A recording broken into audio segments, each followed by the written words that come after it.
मुख्यमंत्री योगी आदित्यनाथ पहुंचे हुए जनता को संबोधित कर रहे हैं। क्या कुछ कह रहे हैं, सुनवा देते हैं आपको। दिल्ली की सड़कों को देख करके सड़क में गड्ढा है या गड्ढे में सड़क है हमें नहीं पता लग रहा था, इसीलिए मुझे आने में लेट हुआ।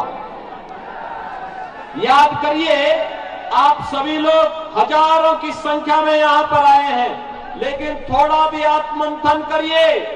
जो व्यक्ति पिछले 10-11 वर्षों से बेवकूफ बना रहा है दिल्ली की जनता को झाड़ू लेकर के, कम से कम दिल्ली की सड़कें साफ ही होती, लेकिन सफाई नहीं है, बल्कि झाड़ू गंदगी फैलाने का एक माध्यम बन गया है दिल्ली के अंदर। जिस भी सड़क पे जाओ कूड़े का ढेर पड़ा हुआ है, जिस भी सड़क पे जाओ कूड़े का ढेर है,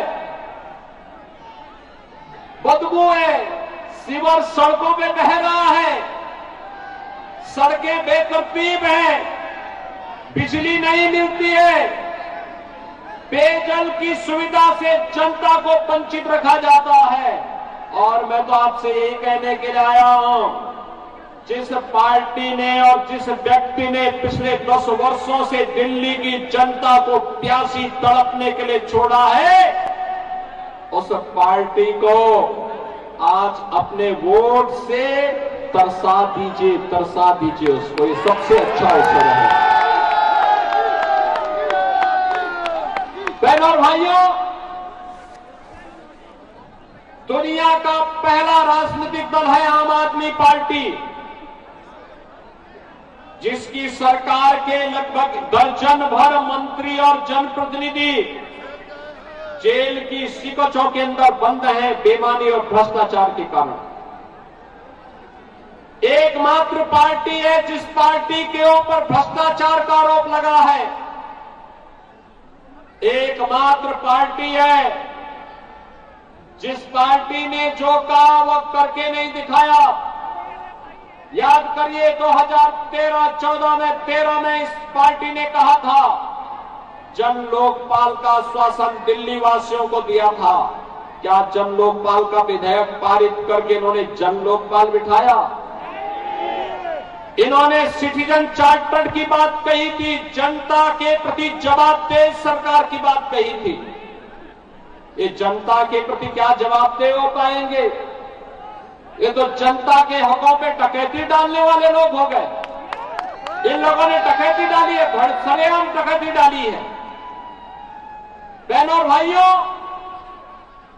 मैं पिछली बार जब आया था दिल्ली में तब मैंने कहा था, बार बार कहा था, तब मैंने कहा था कि केजरीवाल जी, मैं तो अपनी पूरी मंत्री परिषद के साथ जाकर के मैंने प्रयागराज में मां गंगा, मां यमुना और मां सरस्वती की त्रिवेणी के संगम में जाकर के डुबकी लगा करके हमारा पूरा मंत्रिमंडल तो पुणे का भागीदार बना है।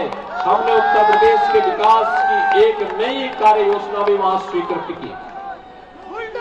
लेकिन मैं पूछना चाहता हूं, आम आदमी पार्टी की सरकार दिल्ली के अंदर इसी तर्ज पर यमुना जी में जाकर के डुबकी लगा करके आचमन करके दिखाए।